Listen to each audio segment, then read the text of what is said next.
C'est ma faute. Ce qui est arrivé, je ne l'ai pas voulu. Je ne l'ai pas voulu, mais c'est arrivé quand même. Et maintenant, voilà. Il est trop tard pour réparer. Quand ils sont venus, c'était pour me chercher moi. Mais c'est lui qu'ils ont emmené. Et moi, je suis resté. Aujourd'hui, je suis seul. Et lui, je ne sais pas où il est.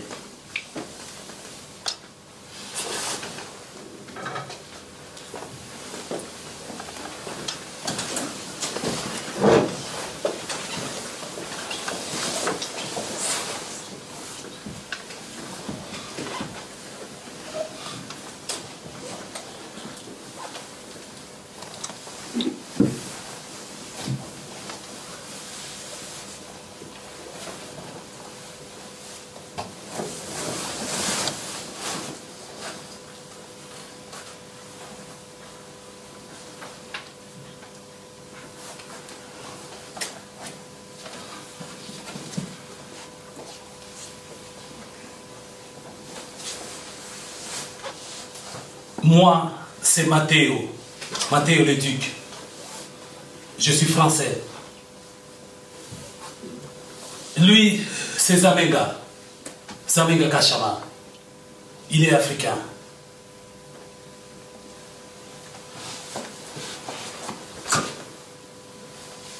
Ça s'est passé dans notre classe.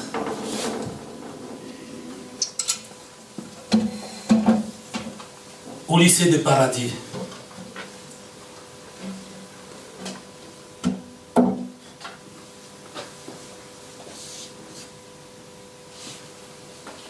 Au début, je ne l'aimais pas. C'est pas qu'il n'était pas sympa. C'est pas qu'il était étranger. C'est juste que personne ne le connaissait. Il est arrivé au Paradis après la rentrée. Il paraît qu'il débarquait tout droit du Congo. On racontait qu'il avait fui son pays avec sa famille. Il a atterri dans notre classe. Il avait une sœur qui allait à la maternelle à côté. L'Afrique, c'est le pote à Ben Laden. Les islamistes, ils passent leur temps à faire la guerre, ils commettent des attentats, ils enlèvent les gens et ils les exécutent. Alors, nous, on s'est méfié, quoi. C'est normal. Je l'ai surnommé le Black Taliban. Taliban, c'est un mot qu'on entend tout le temps à la télé. Lui, il ne disait rien. Il ne comprenait pas grand-chose, faut dire, mais Taliban, il avait l'air de comprendre. Et ça le faisait bien chier. Alors moi, j'en rajoutais. Il avait un gant qu'il portait à la main droite. Il l'enlevait jamais.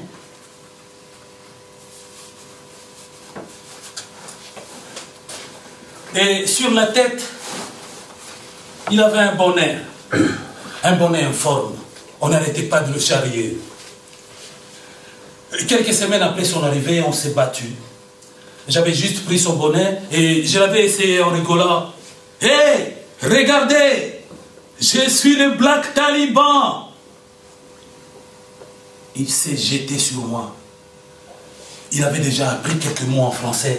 Il a crié « Je ne suis pas taliban. Les islamistes, ils ont tué mon grand-père. Si tu dis encore taliban, je te tue. » Putain, ça m'a rendu fou. Je me suis mis à le frapper. Lui, il tapait aussi de son côté. Il a fallu un pauvre plus un pion pour nous séparer. Il criait, il pleurait, je ne sais pas quoi dans sa langue là. Toute la classe nous regardait. Et personne ne disait rien. Ils observaient en silence comme si ça changeait les choses. Je les détestais pour ça. Parce que moi aussi, mon grand-père est mort. Mais ça, personne ne le sait. Je l'ai détesté, mais je ne l'ai plus appelé taliban. On s'est fait la gueule pendant un moment. Ça m'a merdé parce que, petit à petit, les autres devenaient potes avec lui. Il faut reconnaître qu'il savait y faire. Il apprenait vite et il s'est débrouillé de mieux en mieux pour baragouiner. En plus, il n'avait pas l'air de me garder rancune. Je me suis dit que j'avais déconné. Le Congo, c'est un paradis du hashish. Alors, nous, on l'avait tous pris pour un dealer. Un soir qu'on attendait le bus, je lui ai filé une gaffe de joint. À voir comment il a aspiré. J'ai compris qu'en fait, il n'avait jamais fumé. Ça m'a bien fait marrer. Mais il a vu que c'était pas méchant. Il a rigolé aussi. Bon, on s'est dit qu'on pouvait bien se parler. En plus, il habitait pas loin de chez moi. On faisait souvent le chemin ensemble. On écoutait les mêmes musiques. Je ne savais pas qu'au Congo, il connaissait les rap. On mettait nos portables à fond dans le bus. Ça faisait fuir le vieux. Et on se calait là, sur le fauteuil. Zamega. Il était vraiment doué pour les langues. Français, anglais, espagnol. Putain. En 3 mois, il nous a tous rattrapés. Il nous a appris des mots dans sa langue. Quand on voulait parler entre nous, sans que les autres comprennent, on parlait en lingala. Hey, yo, bendana, awa biso na biso. Hey mec, tire-toi. Ici, c'est entre nous. Bon, ça limitait la conversation parce qu'on était vachement moins bon que lui. Mais les gros mots, c'était facile. Ça fait qu'on pouvait insulter les mecs. Tranquille. Il faisait des graphes en lingala avec des motifs africains. Un jour, il nous a écrit son nom sur le mur, derrière le gymnase, avec plein de dessins autour. Ça le fait grave. Le plus kiffant, c'est qu'il fait tout ça avec sa main gauche. Avec la droite, il fait rien. Il m'aidait pour mes devoirs de langue. Moi, je lui ai montré mon nouveau portable. Je l'ai toujours sur moi. C'est un cadeau de mes parents pour mes 15 ans. Je fais des photos avec. Je mitraille. Je prends tout ce qui se présente. Les copains, le lycée, ma famille. J'aime bien prendre des trucs, pas intéressants, mais qui m'attirent l'œil. Genre... les rayons de soleil qui tombent sur un siège de bus ce matin. Clic. Les rayons. Clic. Le nuage en forme d'os. Clic. L'oreille d'une fille avec 6 piercings. Je ne peux pas m'en empêcher. Je ne réfléchis pas. Je bombarde, c'est tout. Le soir sur mon lit, je les regarde tout et après, je ne comprends pas pourquoi je les ai prises. Je les trouve moches. Ça m'énerve qu'à la fin, il n'y en ait pas une de bonne. Je suis toujours déçu. Je ne sais pas pourquoi. Ça me fout les boules et je les efface. Un jour, j'ai pris en photo son bonnet posé sur une chaise. Il a regardé sur l'écran, il a rigolé. Puis il me l'a posé sur la tête. Il a voulu me tirer le portrait à moi. Et je lui ai filé le portable. Il m'a shooté. Puis moi, je l'ai shooté. Lui et son bonnet. Ces photos, pour la première fois, je ne les ai pas effacées. Je les ai imprimées.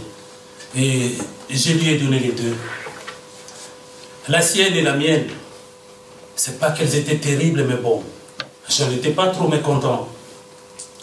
Quand il les a vues, il m'a dit « Hé, pote, avec ça sur la tête, tu as vraiment l'air d'un petit Aladji. » C'est quoi?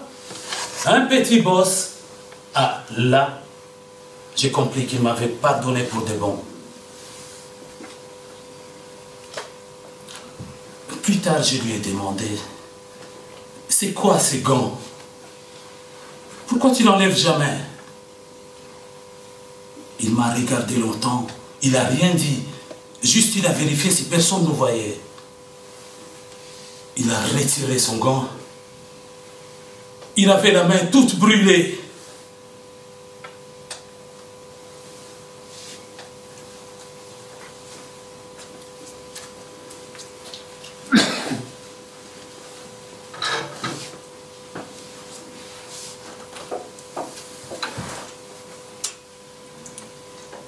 C'était juste avant les vacances d'hiver. On était en cours avec M. Lopez. On parlait de l'Afrique. M. Lopez, c'est notre prof d'histoire géo. L'histoire avec sa grande hache, il lance comme ça. Ce qu'on aime, c'est qu'il nous raconte l'histoire comme une histoire. Souvent, il nous embarque vers des récits qui ne sont pas dans les cours. Mais on apprend quand même plein de trucs. C'est ça qui nous plaît. C'est notre prof préféré. Il est toujours prêt à répondre à nos questions. On rigole bien, mais il ne faut pas broncher. Quand il s'énerve, ça chie dans les ventilos. Un jour, pour déconner, je lui ai dit que nous, on préférait l'histoire avec un petit H. Je me suis fait coller 3 heures. Et il m'a pris un 4 yeux, comme il dit. À ce moment-là, on étudiait l'Afrique équatoriale. Ce n'est pas au programme. Mais il disait que c'est important de le faire. Parce que quand la télé en parle, il raconte n'importe quoi. C'est le seul prof qui ose nous parler de la télé. Il dit, si vous la regardez, au moins regardez-la bien. Suivez les infos en détail et après, vérifiez-les par vous-même. Autant de développement durable. On se l'est tapé au premier trimestre et on n'en avait rien à foutre. Autant on est devenu incollable sur les Kenya, l'Ouganda. Sur le Congo, on avait Zamenga pour corriger la télé. Certains matins, M. Lopez, il n'ouvrait pas les livres. À la place, il lance. Vous avez vu les reportages sur Kinshasa hier soir? Qui nous le résume? Quand il n'était pas sûr, il demandait à Zamenga. Il la connaît bien l'histoire de son pays. Vachement mieux que nous, l'histoire de la France en tout cas. C'est son grand-père qui la lui a apprise. Souvent, il nous la racontait par petits bouts. Même M. Lopez l'écoutait. Un jour, Zamenga nous a amené une vieille carte de son pays. Pliée en tout petit carré et super abîmée.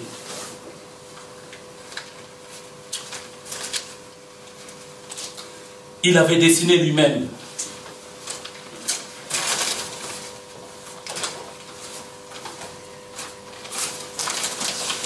Il disait, c'était pour emporter son pays partout avec lui. On l'a aidé à la réparer. Puis il nous l'a donnée pour la mettre au tableau.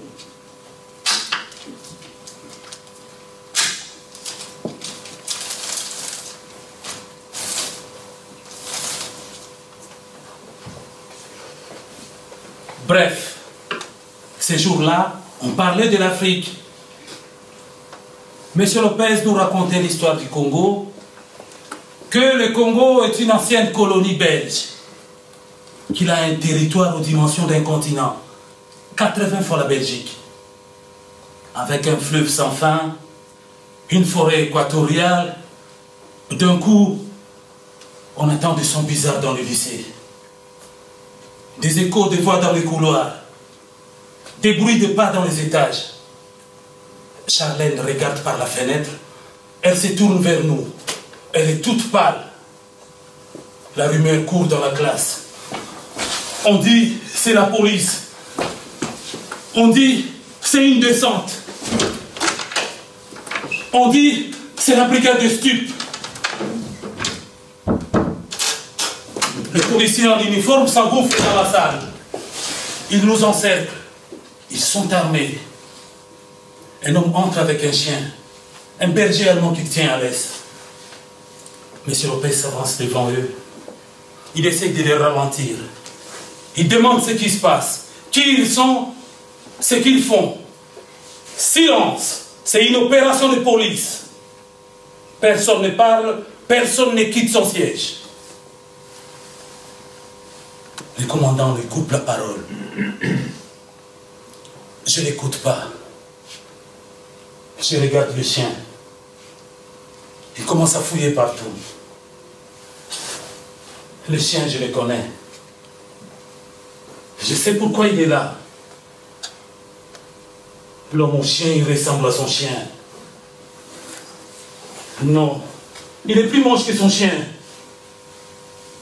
Le chien, de temps en temps, il arrête de renifler partout.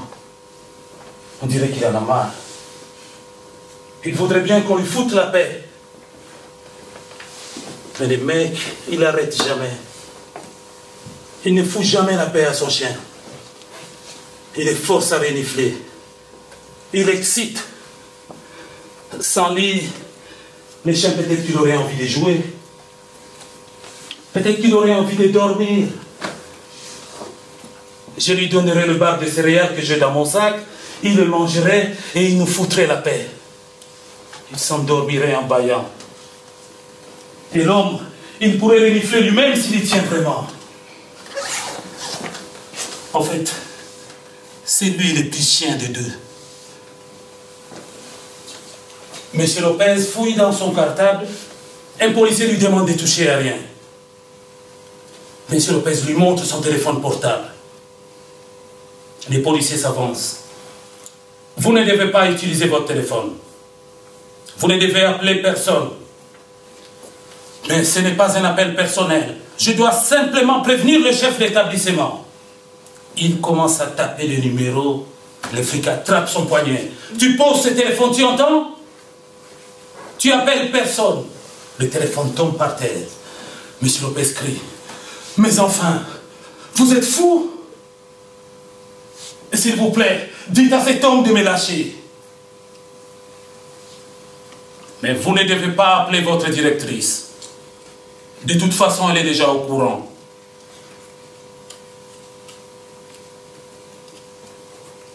Les paradis, franchement, c'est calme.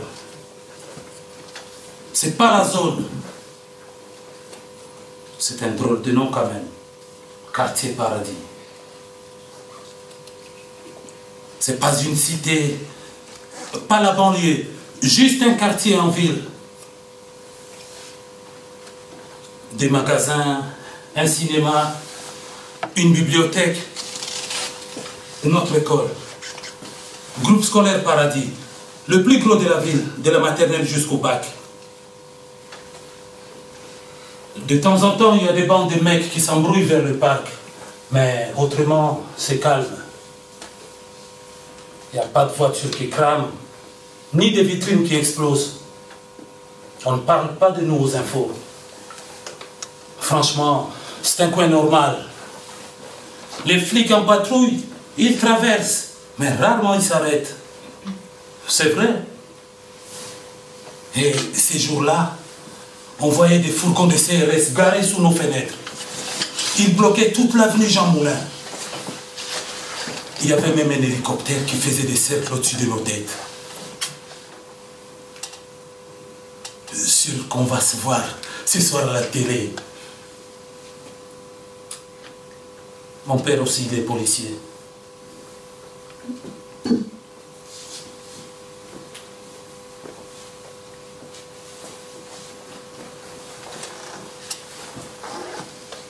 Et quelques semaines auparavant, c'est lui qui est venu dans les classes nous faire son discours sur la prévention. Il nous a expliqué les dangers de la drogue, toutes les catégories de produits stupéfiants, comme ils disent, ce que dit la loi et ce qu'on risque si on désobéit. Il avait un ordinateur qui projetait les photos. Putain! Ils s'y connaissent mieux que nous dans ces business, les flics. J'avais trop la honte. Déjà que ma mère est prof au lycée, ça me fait une réputation de fils de famille. Manquerait plus que je sois premier de la classe. Il me jetait des coups d'œil en coin pendant son speech. Mine de rien, il croyait que je ne le voyais pas. Tout ça, c'est vachement important pour lui. Il est toujours calme. Trop calme. Ça m'énerve. Il parle avec une voix grave, genre la force tranquille. Le vieux sage qui maîtrise tout trop bien. Mais à l'intérieur, je le connais. Ça bouillonne. c'est le contraire de ma mère. Elle, c'est plutôt du genre, je te préviens une fois, la deuxième fois, je t'aligne. Moi, je suis pareil. Sauf que moi, j'aligne d'entrée. Ben, mon père, c'est l'opposé de nous. Lui, il prévient. Il reprévient. Il triple prévient. Il sait que prévenir. Il n'aligne jamais. Je ne sais pas comment il a pu devenir policier. Lui, il dit que les flics, ils sont là pour nous protéger. Que la police n'est pas contre nous, mais avec nous, au service de la population. Qu'à l'école, on doit se sentir en sécurité. Quand il dit ça, je rigole. Je lui réponds qu'il parle comme un politique. C'est juste de beaux discours. La vérité, c'est que leur boulot, c'est de nous faire chier au maximum. Déjà, quand on ne fait rien, ils viennent nous emmerder. Alors autant le mériter. Ça ne change rien à la fin. De toute façon, je finis toujours par m'énerver et on s'engueule. Mes parents m'ont amené voir un psy. Il a déclaré que je faisais des crises. Sans blague. Même que ça serait à cause de mes parents. Parce qu'ils représentent des figures doubles de l'autorité. Policier et prof. Tu parles? Et pourquoi c'est moi que vous venez faire chier alors? Je me suis tiré de là.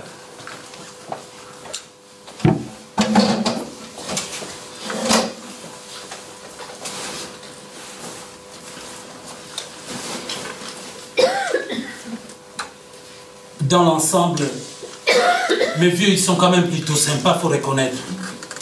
Mais juste sur 2, 3 trucs, ils ne me lâchent pas. Ils me prennent la tête pour que je leur dise ce que je vais faire plus tard. C'est leur truc en ce moment. Bien. Qu'est-ce que tu veux faire plus tard? Tu as bien une idée? Mais j'en sais rien, moi. Évidemment, toi, à 7 ans, tu savais déjà que tu serais flic jusqu'à ta mort. Moi, je ne suis pas comme toi. Alors, je te préviens. D'abord, tu vas arrêter de me parler comme ça. Et ensuite, tu vas arrêter d'être bête. Tu vas arrêter de répondre à la première méchanceté qui te passe par la tête. Et tu vas réfléchir. Parce que tu es tout sauf bête. Mais, qu'est-ce que tu veux que je te dise? J'en sais rien, moi. Tu as le droit de ne pas savoir. Mais dis-nous au moins que tu vas aller voir les conseillers d'orientation. Ma parole. C'est ma vie et c'est à vous que ça fait le plus peur, on dirait.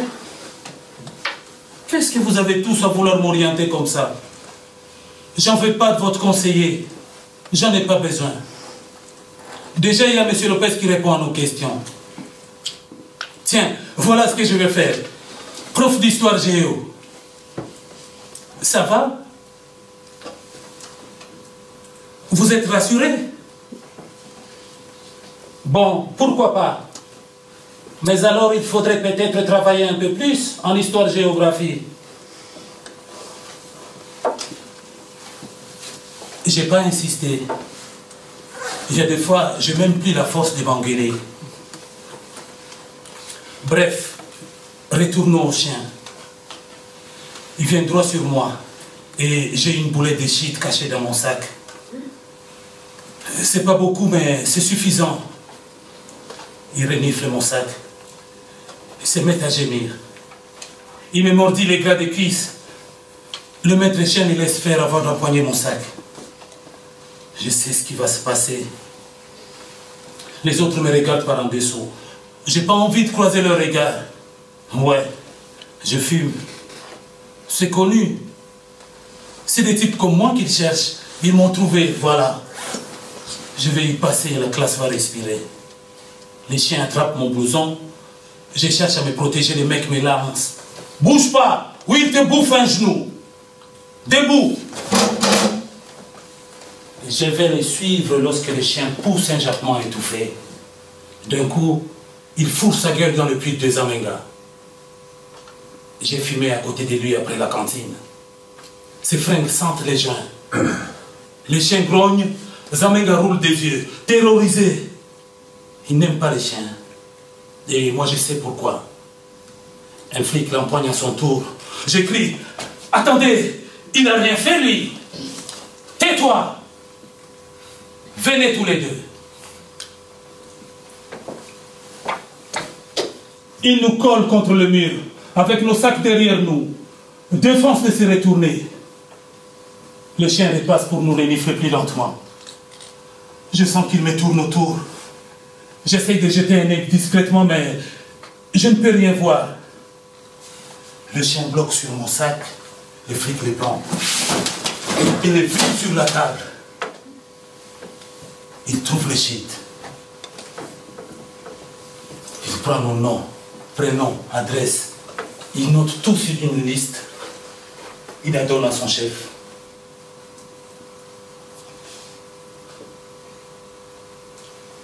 Les commandants me dévisagent d'un air bizarre. Il murmure quelque chose à l'oreille du type et il sort. Les autres font évacuer la salle. On reste juste, Zamenga et moi, sous la surveillance des deux flics.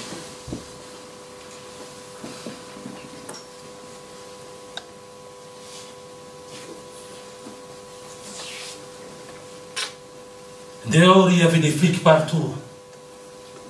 Devant chaque salle, on voyait des groupes comme les nôtres, séparés du reste de leur classe.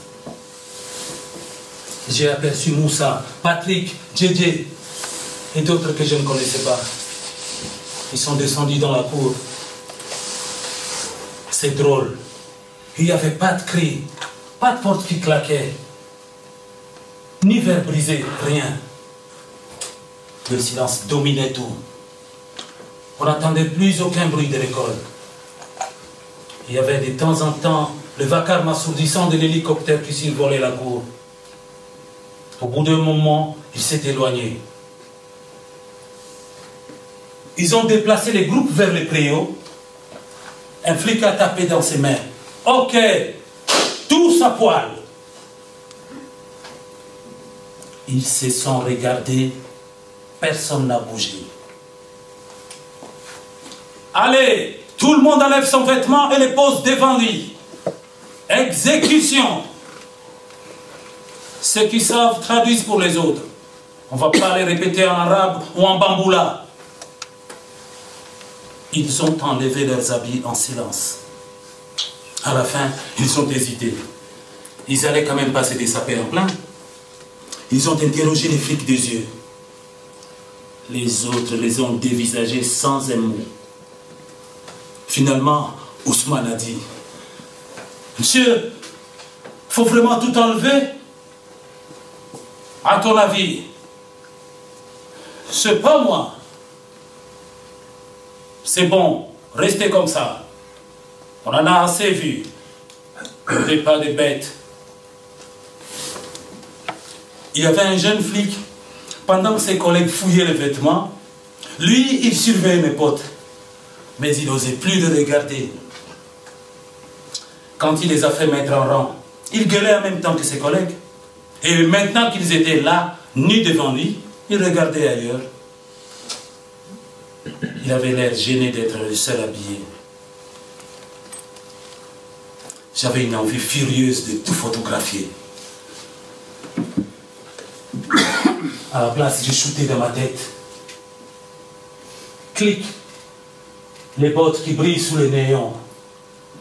Clic. Les flics qui sécurent le nez. Clic.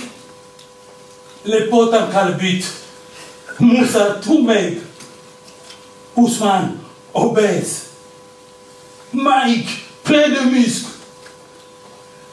Ils ont retourné le vêtement. Ils les ont jetés par terre. C'est tombé dans la poussière du préau. À la fin, ça fait un gros tas tout en vrac au milieu. Sac, futal, godasses.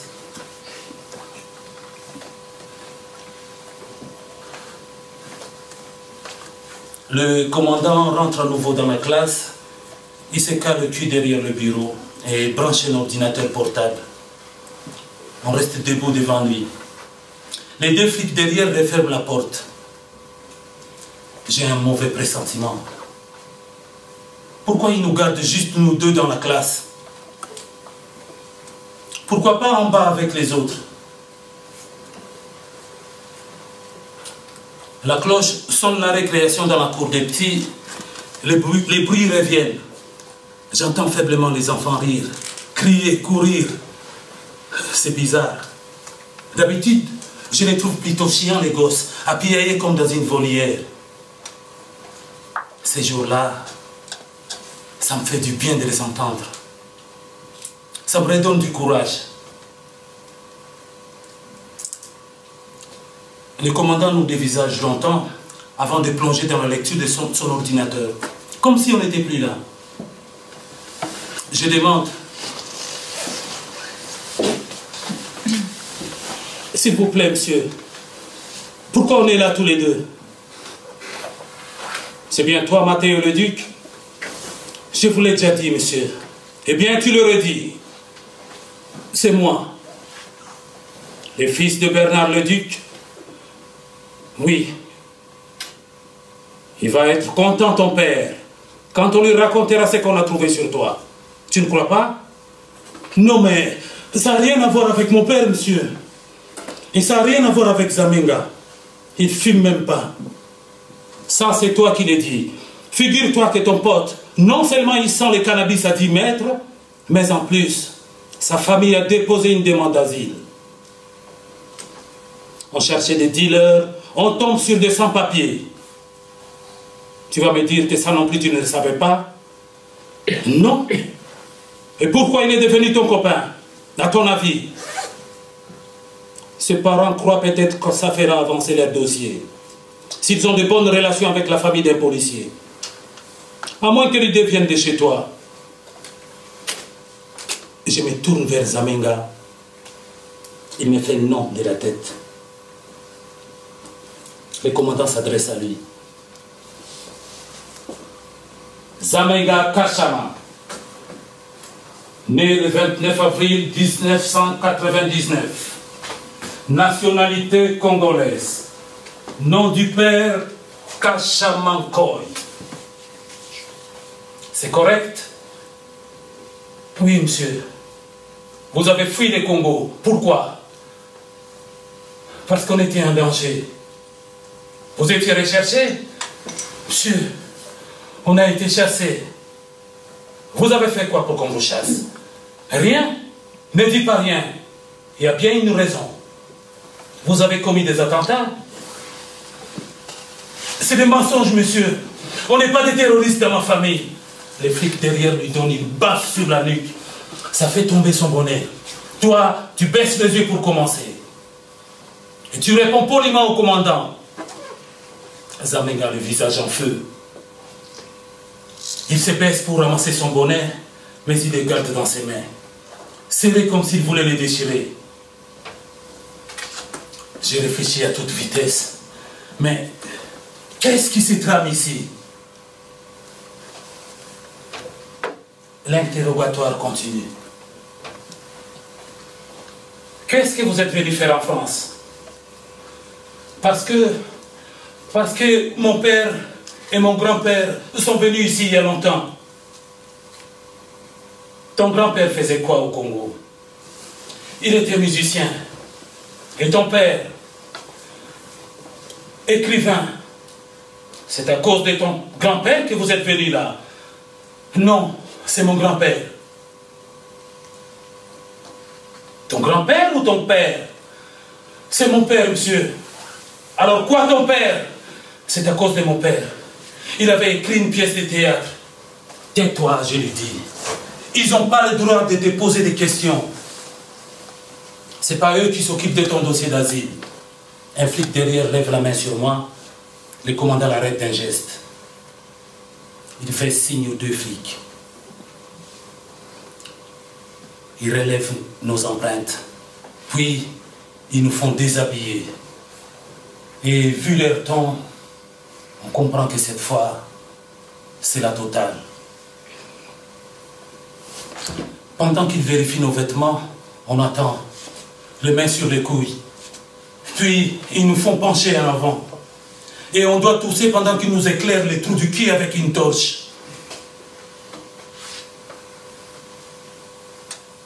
À la fin, le commandant pointe ma boulette sous le nez des Amenga. Alors, c'est pas suffisant que tu viennes chez nous. En plus, tu viens vendre cette merde. J'écris, personne ne dit dans notre classe, messieurs.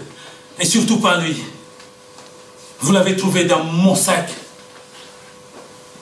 Vas-y, l'éduc. Continue. Avec ton attitude, cette calme et tes relations-là, t'es vraiment bien barré.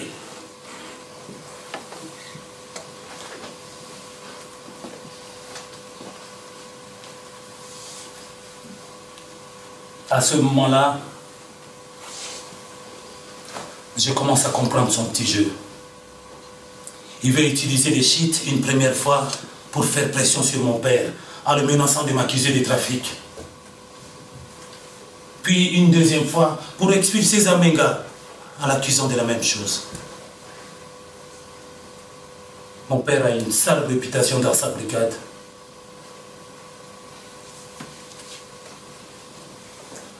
Une réputation de flic intègre.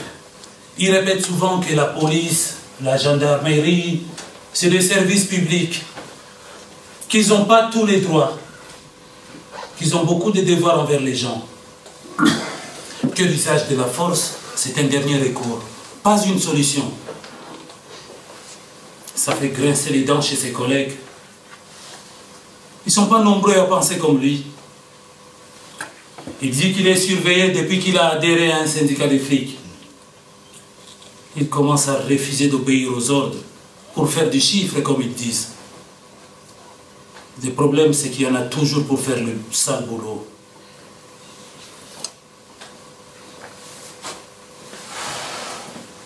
On se rhabille pendant que le commandant téléphone dans le couloir. Il revient à moi, il dit: j'ai pas eu ton père au téléphone, mais avec le message que je lui ai laissé, il ne va pas tarder. Et on aura une petite discussion. À Zamenga, ta soeur est à l'école maternelle de Paradis. On est allé la chercher. On va chez vos parents. À ces mots, Zamenga explose. Il bondit vers la porte avec un rugissement. Je plonge sur lui pour l'empêcher de sortir. Mais les deux flics sont sur nous, avant même qu'on touche la porte. Le plus grand plaque Zamenga sur le bureau et lui tord le bras dans le dos. Je crie: attendez, il ne va pas s'enfuir. Arrêtez de lui faire du mal. L'autre me ceinture. Son bras écrase mon cou. Il me tire en arrière et m'assoit sur une chaise. J'ai les oreilles qui bourdonnent. Zamenga pousse des hurlements qui me parviennent faiblement. Les grands flics, pour le faire taire, il lui donne le coup dans les côtes. Finalement, Zamenga se tait. Les flics le maintiennent à demi couché sur le bureau. Pour la dernière fois, tu viens faire quoi dans notre pays? Je ne sais pas, monsieur. Les attentats, les enlèvements, tout ça, t'es pas au courant? Mais je ne sais pas de quoi vous parlez, monsieur. Attends. C'est pas vous qui enlevez les gens? C'est pas vous qui les exécutez, hein? Ben, sois content. On va t'y renvoyer dans ton pays de fanatiques, là. On verra bien ce qu'ils vont te faire là-bas. Tu regretteras comment c'était la France.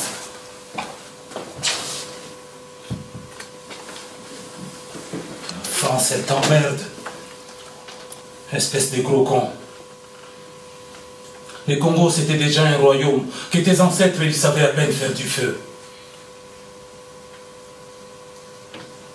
Je t'emmerde, toi et ton pays des cons. C'est ça la France? Si c'est ça, je ne suis plus français, moi. Je transpire. Je lutte contre le mot qui bouillonne dans ma tête. Je lutte pour ne pas les laisser sortir. Parce que c'est sûr, c'est contre les Amenga que ça va se retourner. J'essaie de me concentrer sur autre chose. Sur mes poignets qui me font mal. sur la sueur qui coule dans mon cou.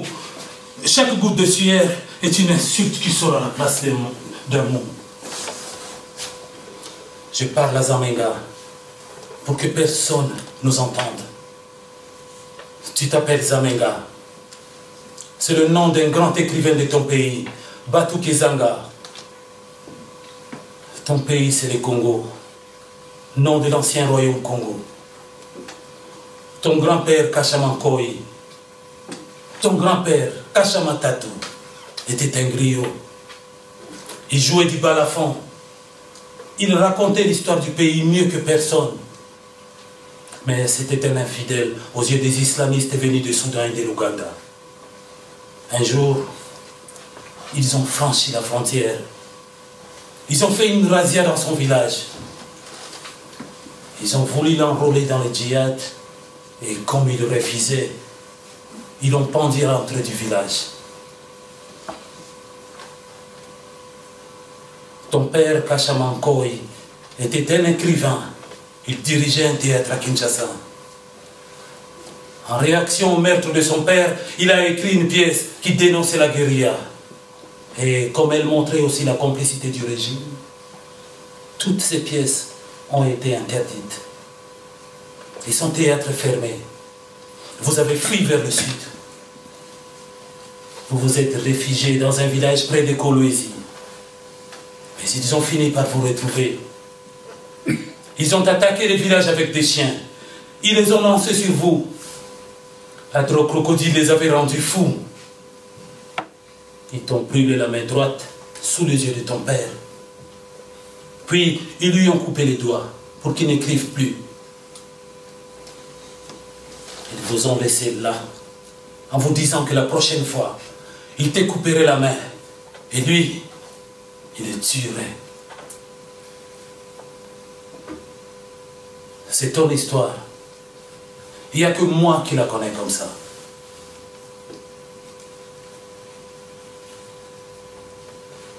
La lumière du jour commence à baisser dehors. La petite sœur des Zamenga traverse la cour, encadrée par 2 flics. Elle pleure faiblement dans l'obscurité qui monte. Les voix des enfants se sont tues à côté. Quand elle voit Zamenga, elle se jette dans ses bras. Il lui parle tout bas en lingala. Elle se calme. Les flics lui disent que c'est l'heure de partir. Sur le pas de la porte, il se tourne vers moi. Il enlève son bonnet et il me le donne. Il me dit, Nzamba Batilayo, que Dieu te protège. C'est une formule en lingala. Les flics les poussent dans les dos. Je crie, Kende Malamou. Ça veut dire, fais un bon chemin. Le commandant claque la porte. Je colle mon visage à la vitre. Je le regarde disparaître dans les noirs sans se retourner. Je fixe les noirs. Les noirs. Les noirs.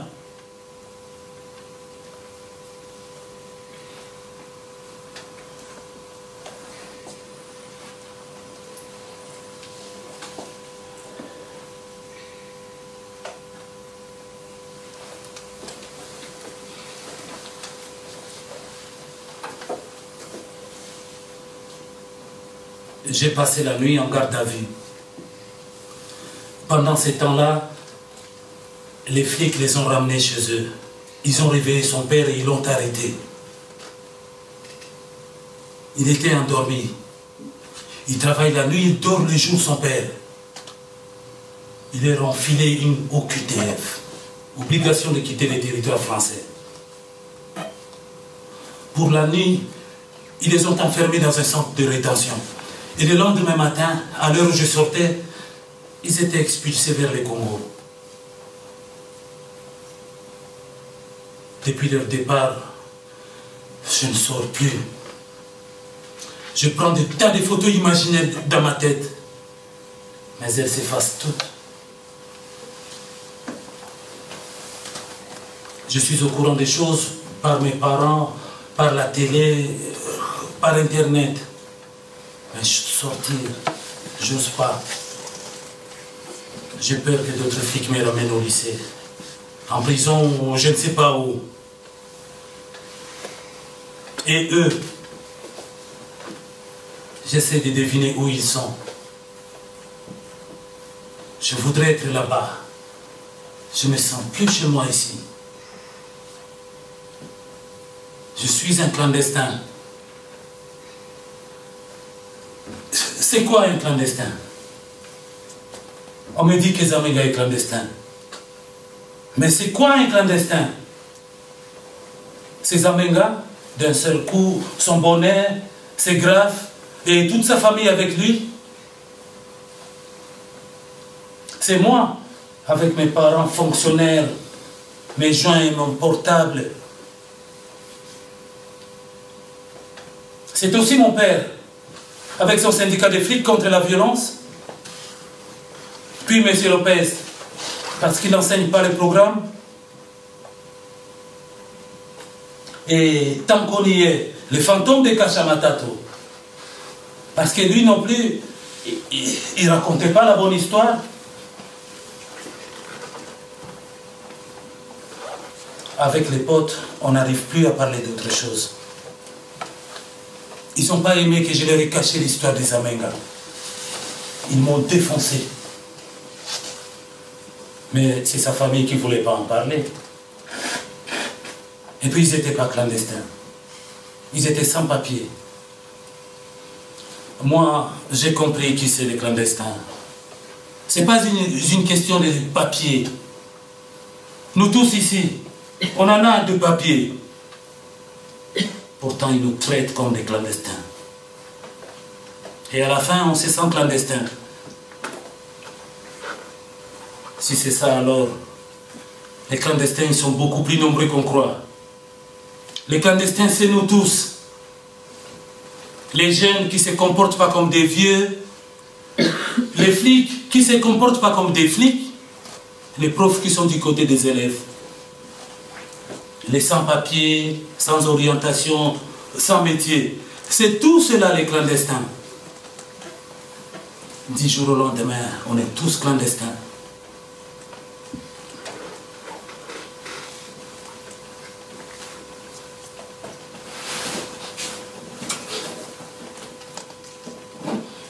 Aujourd'hui, je retourne au lycée et j'ai toujours ces mots qui résonnent dans ma tête. Clandestin. Clandestin.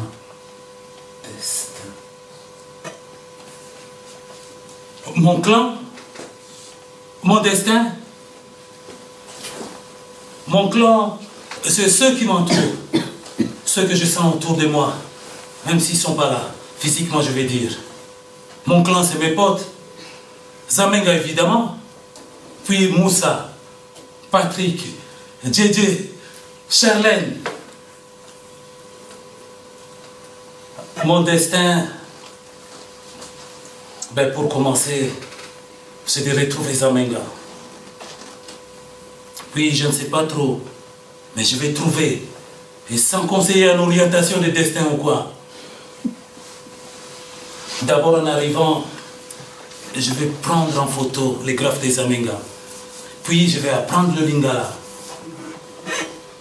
Toute la langue en entier. Pas que les insultes. Et dès que je le saurai, je pars au Congo. Je vais à sa recherche. Ça c'est pour plus tard.